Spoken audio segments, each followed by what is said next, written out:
Saya, Iwayan Prima Diantara. Sebagai auditor presiden bertaraf internasional, BPKP harus agile menghadapi setiap tantangan pembangunan. Dapat hadir bermakna dalam menjalankan fungsi pengawasan, itu yang diharapkan. Tapi itu juga bukan sesuatu yang mudah. Di era ini, kalau kita bicara soal hard skill, berupa pendidikan formal itu sudah menjadi hal yang biasa. Kita harus memulai menyadari bahwa penerapan soft skill untuk meningkatkan kualitas pengawasan telah menjadi kebutuhan yang melekat pada individu auditor. Sebagai contoh Bali, di mana seni dan budaya menjadi sebuah komposisi yang melekat pada tiap aspek pembangunan.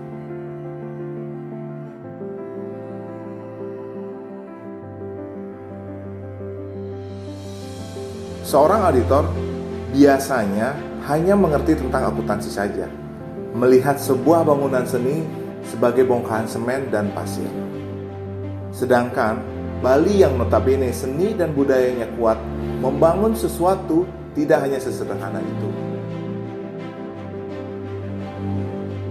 Dalam suatu pembangunan arsitektur Bali harus memiliki filosofi, nilai estetika, dan norma khusus yang harus ditaati.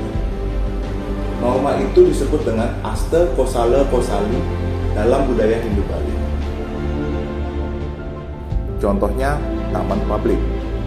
Dibuat tidak hanya sekedar ruang terbuka hijau saja, namun juga harus bisa menceritakan sejarah, memberikan sentuhan seni dan budaya, juga menjadi tempat yang aman dan nyaman bagi masyarakat untuk beraktivitas.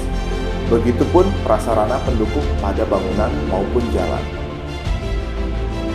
Apabila dipandang secara harfiah, hal tersebut hanya akan dilihat sebagai sebuah pemborosan. Disinilah auditor harus memiliki special skill untuk dapat melihat sebuah nilai pada objek tersebut, sehingga harga tidak hanya dipandang dari sudut biaya saja.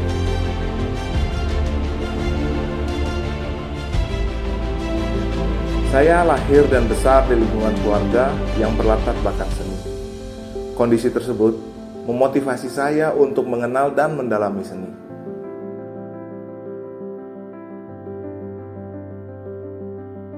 Banyak sosok yang menjadi inspirasi dan sumber pengetahuan bagi saya. Di Bali itu kan terkenal dengan triangle, kepala, badan, kaki. Jadi ini tetap dipertahankan bisa. Jadi kaki itu fondasi, kemudian badan itu ya rumahnya, kemudian kepalanya itu atapnya. Nah ini sudah terbukti kok sering yang mendesain kalau rumah itu tanpa kaki itu kayaknya seperti yang bahasa Balinya itu metektok. Jadi tidak ada kaki kan tidak sempurna, pandangan tidak bagus. Sedangkan kita kan menginginkan apapun itu bagus, cantik kan begitu, rapi. Sekarang kalau sudah ada kakinya itu anggun sekali dia. Jadi ada kaki, ada badan, ada sempurna. Yang saya pelajari itu, yang saya pakai acuan itu adalah Bali zaman dulu gitu. Di zaman belum terlalu komersial gitu. Jadi leluhur-leluhur tuh banyak menciptakan karya bukan untuk turis,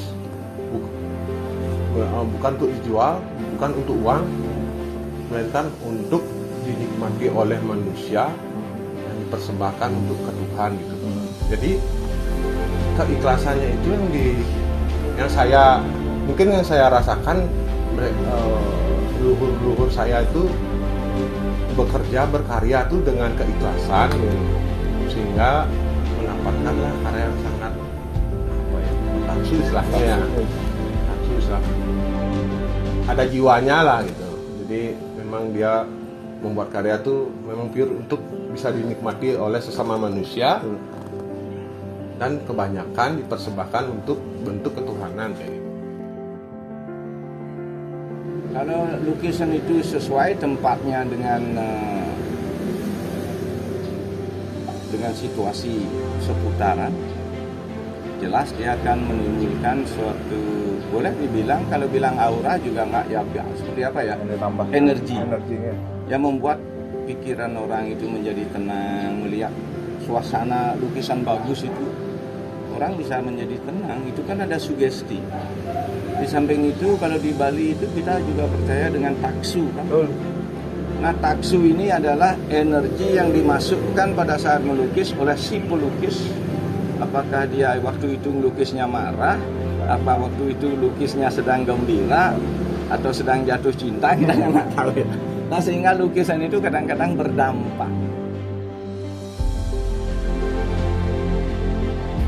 Menurut yang pribadi, kalau patung itu kan sangat penting bagi tiap pribadi, karena patung itu kan bisa menyampaikan sesuatu.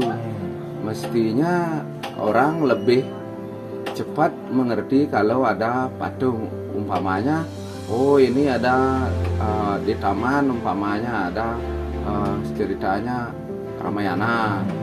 Jadi orang kan tahu oh ini figurnya Sri Rama, ini figurnya Rahwana.